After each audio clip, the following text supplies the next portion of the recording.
Salut les clowns, c'est Jérémia, j'espère que vous allez bien et on se retrouve enfin pour une nouvelle vidéo. Ça faisait longtemps pour une nouvelle critique geek, ça faisait très longtemps.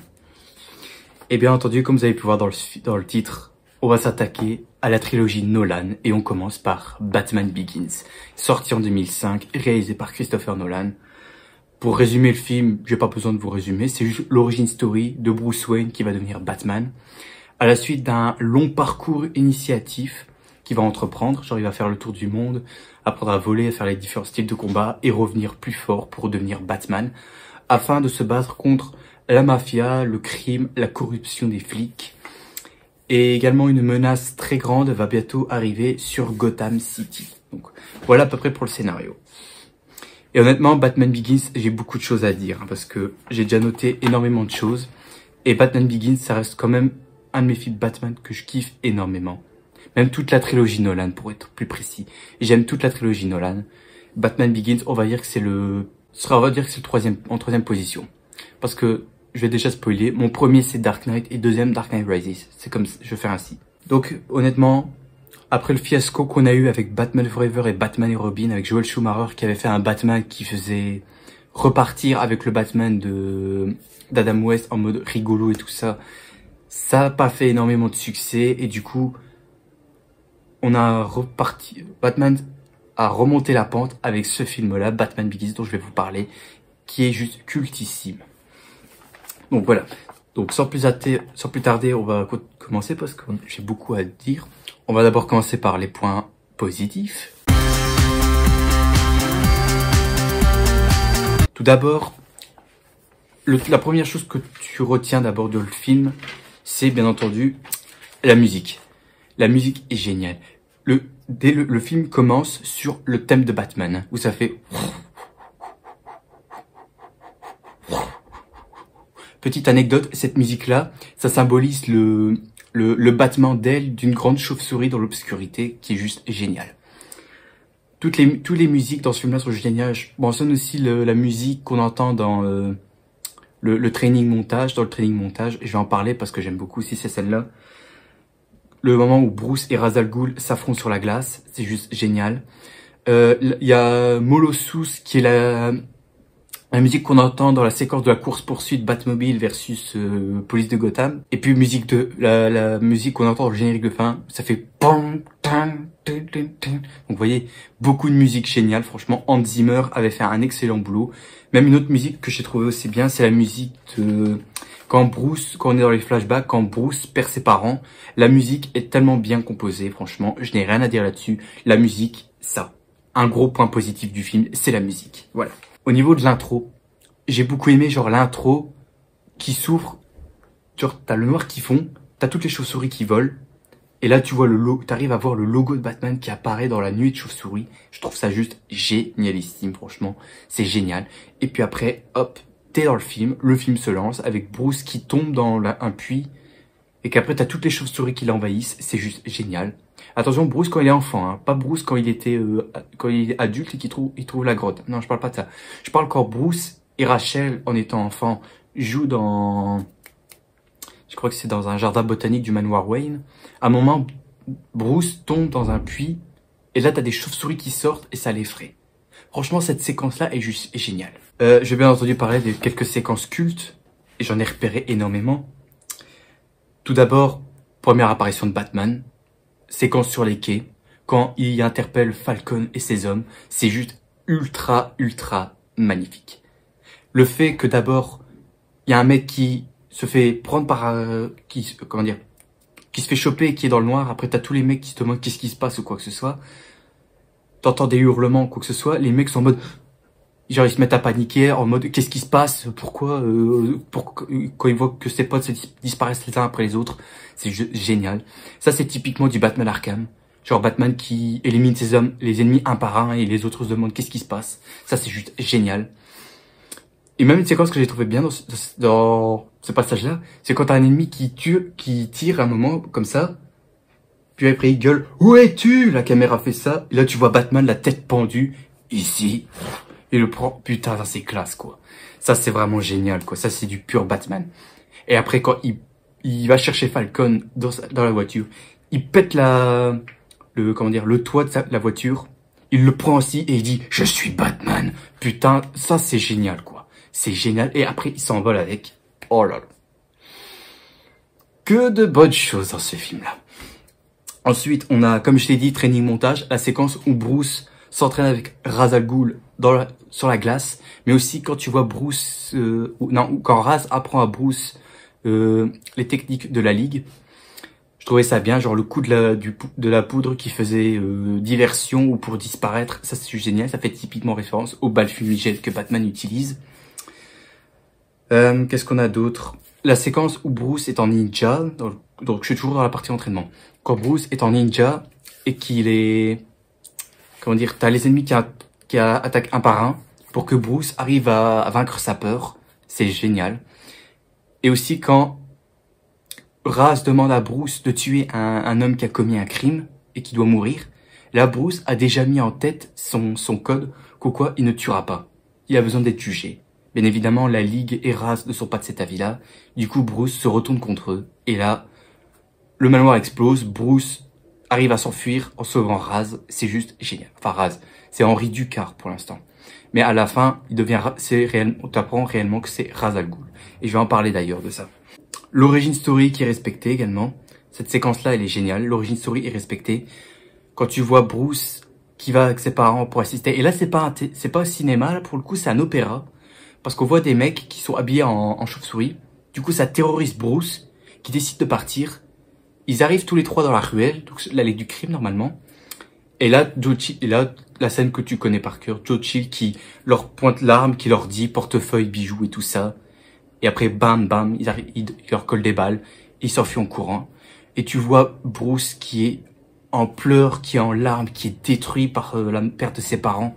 C'est magnifique, franchement, je trouve ça juste génial. Scène d'après, ensuite, on voit Jim Gordon qui lui met un manteau pour le réconforter. Je trouve ça juste génial. Et après, le commissaire Loeb apparaît pour lui dire ils ont appréhendé l'assassin de ses parents. Donc Bruce a entre guillemets, eu ce qu'il voulait, mais ça n'était pas terminé. Parce que après, plus tard, tu te rends compte qu'en fait, il assiste au procès et le mec se fait tuer par par une femme qui travaille pour Falcon. Et ça, j'ai trouvé génial, quoi. Le coup de fait Falcon tue l'homme qu'il a engagé. Parce que pour lui, ça servait plus à rien et puis au final, il a rendu entre guillemets justice pour les Wayne. Mais c'était pas mal. C'était vraiment pas mal, j'ai trouvé ça bien. Bruce tombe dans la Batcave et t'as toutes les chauves-souris qui l'entourent. À un moment, il est en mode apeuré, genre il a peur ou quoi que ce soit. Mais après, il se relève, les yeux fermés, droit comme ça. Et là, tu te rends compte que là, il a affronté sa peur. Et que maintenant, là, tu sens en lui que Batman est né. Et il a trouvé enfin aussi la Batcave. Et là, pour la première fois dans un film Batman, on voit des chauves-souris. Parce que j'ai comme l'impression que dans le Batman de Tim Burton, j'ai pas l'impression que ce soit des vraies chauves-souris, en fait. J'ai comme l'impression qu'en fait, ce soit juste c'est juste en montage, en fait, qu'ils ont rajouté des chauves-souris. Et je comprends pas pourquoi Tim Burton a fait ça, parce que dans le deuxième qu'il a fait, Batman Returns, il avait mis des vrais pingouins lors du tournage. Et là, dans les chauves-souris, je ne pense pas si c'est réellement vrai ou pas, si c'est des vraies chauves-souris ou pas, je sais pas. La fameuse séquence de la course-poursuite en Batmobile par les policiers, ma scène préférée dans ce film-là, de toutes les scènes qu'il y a, celle-là, c'est numéro 1. C'est numéro 1. La Batmobile qui circule dans les rues de Gotham avec les policiers qui poursuivent. Un moment génial que j'ai trouvé aussi dans ce passage-là, c'est quand Batman va tout en haut d'un parking, les policiers arrivent à l'encercler et à l'aide d'un petit tissu, Batman tire un missile de la Batmobile avec ça et il arrive à foncer et hop, il roule de toit en toit. Franchement, pur, magnifique. Je n'ai rien à dire là-dessus. C'est génial. Et tu rajoutes en ça également la musique Molossus, comme j'ai dit tout à l'heure. C'est juste magnifique, franchement. Cette séquence-là, c'est la meilleure séquence du film pour moi. Une chose que j'ai envie de parler aussi, c'est concernant Gotham. Pas Gotham tout entière, mais je parle juste du quartier des Narrows. Alors, les Narrows, dans ce film-là, c'est juste un quartier où c'est des pauvres ou quoi que ce soit. Je trouve ça juste... c'est magnifique, cette ville. En plus, je sais pas pourquoi, mais cette ville me fait penser à Arkham City. Je sais pas pourquoi, ça me fait penser à ça. Et une scène que j'aime bien aussi dans ce passage-là, de même, c'est quand Batman est posté sur un... Je sais plus c'est quoi, sur un tuyau ou quoi que ce soit. Et quand il croise le gamin Geoffrey là, de Game of Thrones, et là, il est sur son balcon, comment dire, il voit Batman, il dit, c'est vous, n'est-ce pas? Tout le monde n'arrête pas de parler de vous en ville, les autres vont jamais me croire et tout ça. Et qu'est-ce qu'il fait, Batman? Il lui donne un cadeau au gamin. Et là, la relation Batman, c'est pas aussi, la relation Batman avec les enfants, tu la vois là-dedans. Et ça, c'est très bien. Parce que à la base, les super-héros, c'était fait pour les gosses. Après, de nos jours, ici, c'est aussi pour les adultes. Et je trouvais ça bien, mettre la relation Batman et les enfants dans ce film-là, c'est juste génial. Un truc que j'aimais bien dans le quartier des Narrows, c'est quand Batman rencontre pour la première fois l'épouvantail et qui finit en feu. Là, c'est juste génial. En plus, pour ceux aussi qui savent pas, les Narrows, c'est aussi là où tout le combat final du film se passe. On a quoi d'autre? L'âge de Bruce. J'ai regardé sur internet l'âge que Christian Bale avait quand il avait eu le rôle. Il devait avoir 32 ou 33 ans pour quand il a obtenu le rôle. Pour moi, c'est clair. Pour moi, c'est super. Parce que le but d'un Batman qui commence, il doit être au moins dans la trentaine. Parce que tu peux pas faire genre un Batman qui débute à 20 ans. C'est trop tôt, je trouve. C'est trop tôt. 32, 33 ans, c'est parfait. Et même pas 40 ans parce que c'est trop vieux. C'est trop vieux. N'est-ce pas, Ben Affleck? C'est beaucoup trop vieux, hein, ton Batman. Hein. Mais bon, je vais pas en parler de ça. On va parler quand ce sera autour de BVS. Pour moi, l'âge de Christian Bale pour Batman et Bruce Wayne, c'est parfait. C'est l'âge parfait pour ça. Donc, je n'ai rien à dire là-dessus. C'est nickel. C'est nickel. Là, je vais aussi parler des personnages parce que franchement, j'ai beaucoup de choses à dire. Bon, je vais parler de tout en bas. Hein, enfin, tout en bas. Je vais parler de celui que Enfin, non, bref, je vais faire ma gueule, je vais tout parler. Tout d'abord, Alfred. Que là, on a un Alfred qui est bien travaillé. Qui n'est pas qu'un simple majordome qui sert la limonade ou le thé. Là, on a un Alfred qui a une bonne relation avec Bruce. On voit qu'il est engagé dans son éducation. On voit lui donner des conseils ou quoi que ce soit. Je trouvais ça juste génial. Pour moi, cet Alfred-là est super attachant. Franchement, on s'attache beaucoup à ce Alfred. Donc voilà, comme j'ai dit, on s'attache beaucoup à ce Alfred. C'est pas comme le Alfred qu'on a eu dans les Batman de Tim Burton où on s'en foutait complètement. C'est juste un vieux qui servait strictement à rien. Là, on a un Alfred qui est travaillé correctement, un Alfred attachant, et c'est génial. Ra's al Ghul, on va parler du méchant du film. Ra's al Ghul, je trouvais génial. Et même début du film, je m'attendais pas à ce que Henry Ducard soit réellement Ra's al Ghul. Parce qu'en fait, Henry Ducard, ce que j'ai pu comprendre, c'est Henry Ducard qui, soi-disant sur une histoire que j'avais lue, je sais plus quoi, mais c'est ce que j'avais vu, quoi Henry Ducard était un ami d'Alfred, qui avait confié Bruce pour qu'il apprenne à, comment dire, à apprendre tout ce que Henry sait. Genre, résoudre un meurtre, les techniques de détective et tout ça, je trouve ça génial. Et là, dans ce film-là, tu vois quasi la même chose. Sauf que là, tu te rends compte qu'en fait, Henry Ducard est membre de la Ligue des Ombres, donc la Ligue des Assassins, pour ceux qui savent pas. Donc la Ligue des Ombres. Et je trouvais ça génial. Et au début, quand tu voyais Bruce qui arrive dans le monastère de la Ligue, et qui voit un chauve et qui dit Ra's al Ghul, quand on le voit de près, je me suis dit, ah, il ressemble pas du tout au Ra's al Ghul que je connais. Mais bon, voilà, ce Ra's al Ghul est génial. Je n'ai rien à dire là-dessus. L'acteur joue tellement bien, franchement. Il a vraiment la tête de Ra's al Ghul. Même si, bon, on va dire que je suis vieux jeu, hein, mais j'aurais préféré un homme arabe, comme on peut voir dans le Ra's al Ghul d'Arkham City. J'aurais préféré voir un homme arabe qui ressemble ainsi, ça aurait été parfait. Bien entendu, Jim Gordon. Franchement, Jim Gordon, joué par Gary Oldman, c'est juste magnifique, franchement. Là, c'est un Jim Gordon qui est magnifique, franchement. Jim Gordon bien travaillé, qui est le seul flic honnête de Gotham, puisque tous les flics dans ce film-là, c'est des pourris, c'est des corrompus par la mafia et par Falcon et tout ça. On a Jim Gordon qui reste un policier correct, qui suit les règles. Je trouvais ça génial. Donc pour moi, ce Jim Gordon-là est réussi. C'est pas comme le gros Jim Gordon qu'on a eu dans les films de Tim Burton, qui est un simple flic qui sert à rien.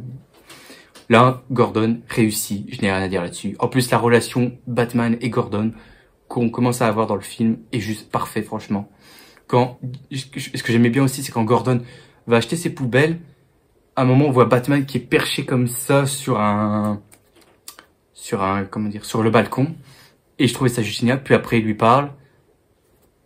Génial, quoi. La relation Batman-Jim Gordon est créée, c'est parfait. C'est parfait. Aussi, j'ai oublié de préciser un truc que normalement Batman, on se demande pourquoi il y a autant, il s'y connaît beaucoup en technologie ou comment il peut s'évoluer au niveau armure et tout ça. Bah pour ça c'est simple, il n'y a qu'une tête pensante pour réaliser ça et c'est Lucius Fox. Et dans ce film-là, Lucius Fox, chef-d'œuvre. En plus, joué par Morgan Freeman, rien à dire, je n'ai rien à dire, je n'ai rien à dire. Lucius Fox, très bien respecté. Et j'ai même, en plus, petite anecdote, j'ai découvert Lucius Fox grâce à ce film, grâce à la trilogie Nolan. Et après, quand j'ai appris qu'au quoi on entend Lucius Fox dans les jeux Arkham, je me suis dit, ah ok, d'accord, c'est parfait, c'est parfait. Donc pour moi, Lucius Fox est réussi. Il y a aussi Jonathan Crane.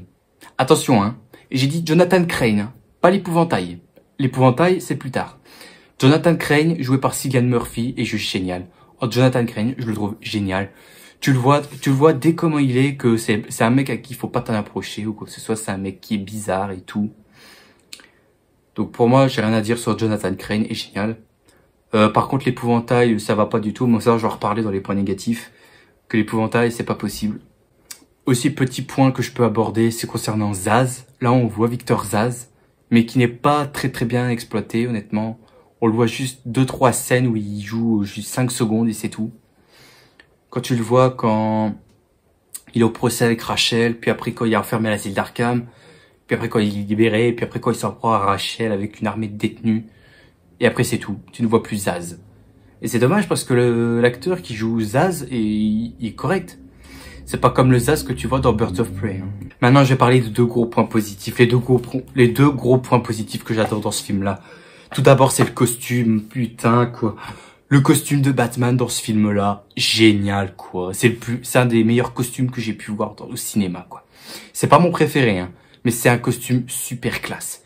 Costume full black, ceinture bronze ou dorée, quelque chose comme ça. Le symbole sur le torse qui est juste génial. Le masque où t'as les oreilles qui sont un peu courbées mais pas trop. La taille des oreilles, ça va nickel.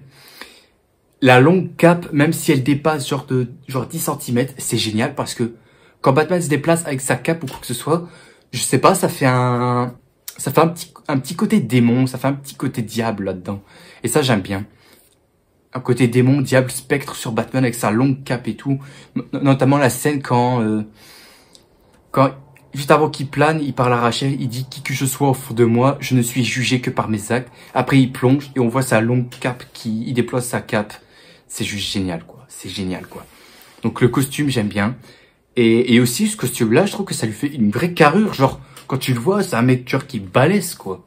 Donc, moi, maintenant, je vois un Batman comme ça, là, je peux dire, je devrais avoir peur, hein. Enfin, je suis pas criminel, hein, mais bon. Si j'étais criminel et que je voyais Batman comme ça, alors là, j'aurais peur, hein. Parce que quand tu sois un homme de main et que tu vois un mec qui fait 2 fois ta taille, ah, tu devrais avoir peur. En plus, un truc que j'aime bien avec Batman, c'est que là, il est du genre, pour ça, un Batman débutant, mais il est du genre violent et tout. Il emploie la manière forte par la force, par une brutalité, c'est génial. Comme la séquence quand il interroge Flash dans les Narros, genre, qui tire les cheveux, là. Ça, je trouvais ça génial. Et quand il lui dit, l'autre partie de la drogue était pour qui? Alors là, je peux te dire que là, t'es étonné. Tu es étonné, quoi. Ce Batman-là est génial. En plus, ce qui est bien, c'est que c'est un Batman qui se planque dans l'ombre. Genre, il se planque dans l'ombre et il attend le bon moment pour attaquer. Des fois, c'est silencieux, des fois, c'est hyper bruyant. J'aime bien dans ce film-là, c'est quand il fait du genre bruyant parce qu'il veut inspirer la peur à ses ennemis. Le but, c'est ça, hein, dans ce film-là. Le thème de ce film-là, c'est la peur. Alors, Batman qui apparaît, les criminels paniquent quand ils le voient. Ça, c'est génial. Ça, c'est vraiment du pur Batman. Donc, le costume, 100%, une pépite. Et pour terminer aussi, une pépite, mais les gens vont peut-être pas être d'accord avec moi, c'est la Batmobile. La Batmobile, je l'adore. Ça change un peu de la Batmobile qu'on a pu voir dans celle de Burton, qui était une simple Batmobile classique, mais qui n'est pas du tout maniable, comme j'avais expliqué, qu'au quoi on pouvait pas tourner ou quoi que ce soit. Alors que là, avec cette Batmobile-là, tu peux tourner sans avoir utilisé un grappin ou quoi que ce soit, c'est bien. Le souci, c'est que les gens disent qu'au quoi, c'est pas vraiment une Batmobile, on dirait plus un tank qui écrase tout. Ça, c'est vrai, c'est le but. C'est le but. Mais moi, j'aime bien cette Batmobile. J'ai pas de souci avec cette Batmobile-là. Moi, j'aime bien son look. La séquence même où quand Bruce et Lucius testent la Batmobile dans un hangar vide, là, un grand terrain, je trouvais ça juste génial, franchement. Et quand j'ai vu cette Batmobile-là pour la première fois, je me suis dit, ah, mais elle elle est incroyable. Elle est géniale, elle est classe, quoi. Bon, certes, la Batmobile, on va dire, cette Batmobile-là, c'est pas le même niveau comme celle du Tim Burton. Ça casse pas trois pattes à un canard, hein, donc je sais que Christopher Nolan voulait une Batmobile genre beaucoup plus puissante, beaucoup plus grosse, quoi que ce soit. Je me demande si c'était pas inspiré de la Batmobile de The Dark Knight Returns, ça, parce que ça me fait penser un peu à ça. Mais bon, la Batmobile, je l'adore. Franchement, j'ai rien à dire. Après, je peux comprendre que ça vous embête, que c'est pas une Batmobile, qu'on dirait un gros tank. Je respecte votre choix. Mais bon, pour moi, je dis que c'est une Batmobile que je kiffe beaucoup. Voilà. Maintenant, on va passer aux quelques points négatifs que j'ai pu relever. Alors déjà, je vais dire un truc, c'est que dans l'ensemble, le film est un peu trop réaliste. C'est un peu trop réaliste. Parce que dans le film de Tim Burton, de ce que j'avais expliqué, quoi c'était un petit peu trop dans la fantasy. En fait, j'aimerais bien que ce soit genre entre les deux, en fait. Genre, t'as une balance pour le réalisme et une balance pour le fantasy. J'aimerais bien que ce soit penché entre les deux. Qu'il y a un peu de fantasy et que c'est un peu de la réalité. Parce que notamment dans BVS, ça ressemblait un peu à ça, mais c'était pas encore top. Mais comme j'ai dit, on en reparlera dans BVS quand ce sera autour de ce film d'être traité. J'ai un gros souci par contre avec les flashbacks par contre. En fait, j'aimerais bien que les flashbacks soient du genre à être bien placés au bon endroit en fait. Parce que le truc que c'est fait, c'est que le montage, ça va pas du tout en fait. En fait, c'est du genre passé, présent, passé, présent, passé, présent. C'est comme ça et ça m'emmerde un petit peu en fait. En gros, j'aurais préféré que ce soit genre comme dans le Spider-Man de Sam Raimi en fait. Où tu vois le héros qui évolue tout au long de sa vie, genre morsure par l'araignée, mort d'oncle Ben ou quoi que ce soit, il devient Spider-Man. J'aurais aimé que ce soit comme ça avec Batman. Genre, il tombe dans le puits, il va à l'opéra avec ses parents, ils se font tuer, il part voyager dans le monde ou quoi que ce soit, il revient, il devient Batman. Là, ça aurait été ainsi, ça aurait été nickel. Donc voilà, les flashbacks comme ça, qui sortent de nulle part ainsi, ça m'emmerde un peu et... Enfin, c'est juste que t'as ça juste dans la première partie du film. Et on va dire que tu te perds un petit peu en fait. Même moi, la première fois que j'ai vu ça, j'étais un petit peu perdu. Bien entendu, comme je l'avais dit, l'épouvantail. L'épouvantail, je n'aime pas trop. Je l'aime pas trop. Il est pas très bien respecté, on va dire. C'est pas du tout cool, on va dire. Il est pas agréable à regarder. Après, les effets de peur sur les victimes, j'ai pas de problème. C'est très bien.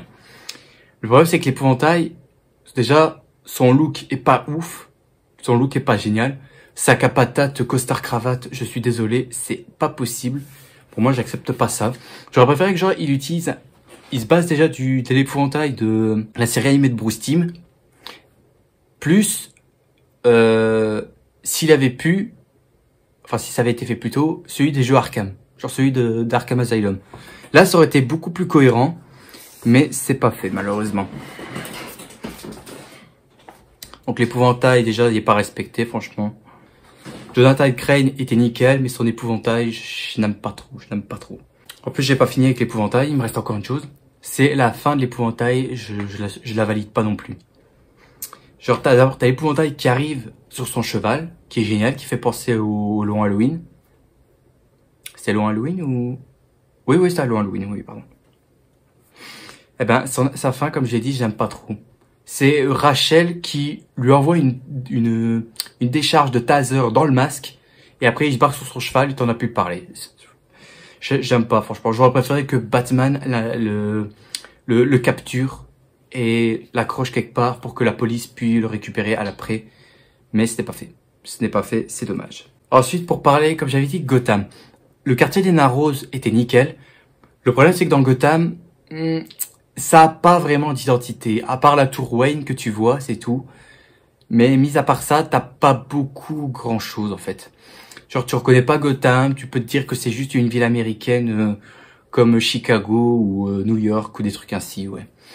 Pareil pour l'asile d'Arkham que je vois pas, on dirait pas l'asile d'Arkham. On dirait juste un hôpital psychiatrique que tu peux croiser au coin de la rue ou quoi que ce soit. J'ai l'impression de voir ça et ça m'embête un petit peu. On a quoi d'autre qui m'a un peu dérangé? Ouais, je trouvais un peu que le montage était un petit peu épileptique.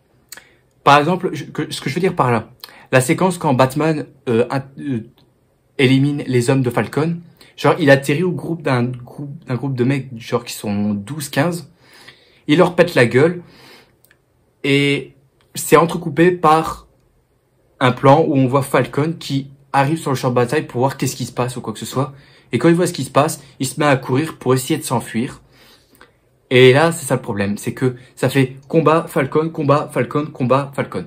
En fait, les séquences de 4 secondes, ça n'existe pas en fait. En fait, là-dedans, j'ai l'impression qu'en montage, c'est du genre boum, boum, boum, boum, boum, boum. C'est matraquage.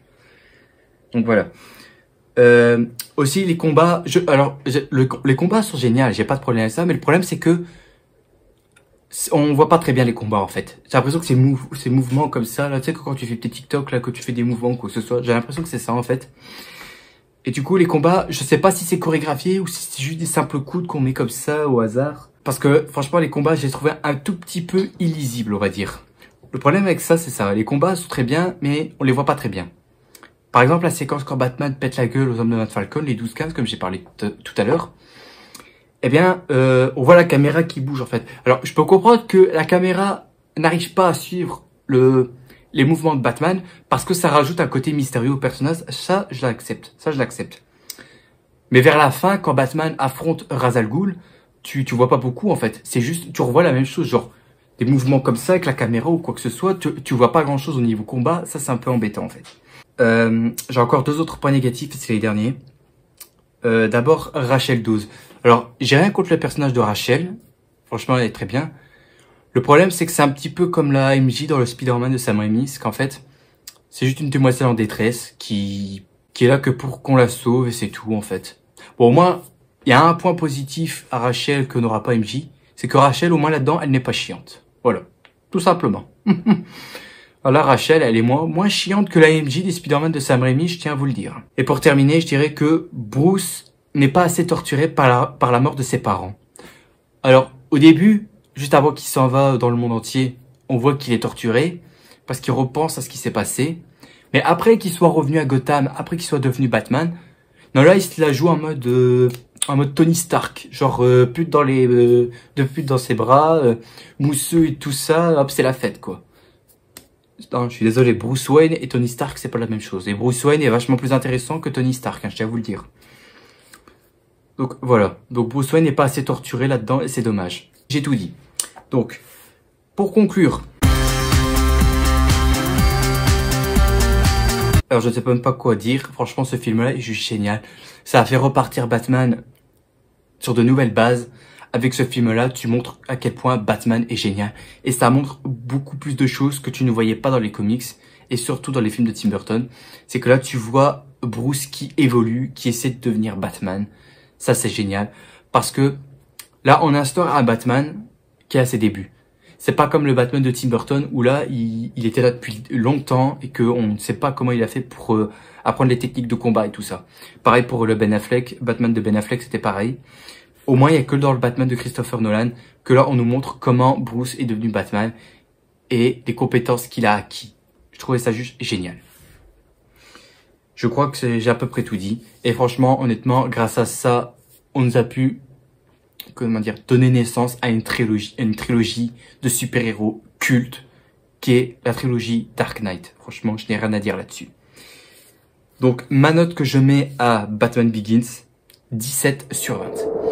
Et je vais vous expliquer pourquoi je mets une note aussi grosse comme celle-ci. En fait, j'ai été regarder un coup les autres vidéos que j'avais fait sur les films. Je regardais si j'en avais pas mis un, que j'avais mis 17 sur 20. Et au contraire que non. C'était la première fois que je mets une note encore plus haut parce que la meilleure note que j'ai pu mettre dans un film de super-héros pour l'instant, c'était le Spider-Man 2 de Sam Raimi, que je l'avais trouvé juste génial. Je regarde. Oui. C'était celui qui avait eu la plus grosse note. C'était 16,5 sur 20. Et moi, j'ai mis Batman Begins avec 17 sur 20. Parce que certes, vous allez me dire, dans Spider-Man 2 de Sam Raimi, là, tous les codes de super-héros sont respectés. Ça, il n'y a pas de problème. Bon, le problème, c'est que je préfère Batman à Spider-Man. Hein, c'est ça le problème avec moi. Ah, ça c'est compliqué. Tu me mets un flingue là-dessus, tu me demandes de choisir entre Batman ou Spider-Man. Je prends Batman. Parce que certes, j'avais connu Spider-Man en premier avant Batman, mais Batman, ça reste le super-héros que je kiffe le plus. Moi qui adore DC Comics, moi je préfère Batman. Parce que Marvel, moi j'aime pas beaucoup le reste. J'aime que Spider-Man et Deadpool. pour ce qui est film du MCU et tout ça, je vais en reparler dans une vidéo. Je ne vais pas en parler tout de suite, je vais pas m'étendre là-dessus. Et donc, voilà. Donc voilà, Batman Begins, 17 sur 20. Je n'ai rien à dire. Je ne peux que vous le conseiller, franchement. Je vous conseille ce film-là. Et également, toute la trilogie. Je vous conseille aussi les 2 autres. Je vais en parler, bien évidemment. Mais ce sera pas pour tout de suite. Non, parce que le prochain film que je vais en parler, c'est Spider-Man 3 de Sam Raimi. Oula. Bon, c'est pas catastrophique, mais c'est pas génial non plus. On va dire que c'est mitigé pour celui-là. Donc, Batman Begins est génial. Je vous le conseille, bien évidemment. Donc, voilà. Ma vidéo est terminée. Ma critique geek est terminée, bien entendu. J'ai oublié les bonnes manières. J'espère que ça vous a plu. N'hésitez pas, bien entendu, à liker. Et aussi, c'est le plus important aussi, à vous abonner. Actuellement, je bosse beaucoup sur un montage pour une vidéo. En fait, c'est que je prépare déjà une nouvelle vidéo papotage où je vais vous parler de Sonic le film. Comme le 2 est sorti et que j'étais le voir, je me suis dit j'ai envie de faire une vidéo pour parler du premier.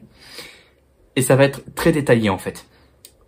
Je ne vais pas dire plus, je vous dirai tout quand j'aurai publié vous saurez plus sur ma vidéo papotage sur Sonic le film. Donc voilà.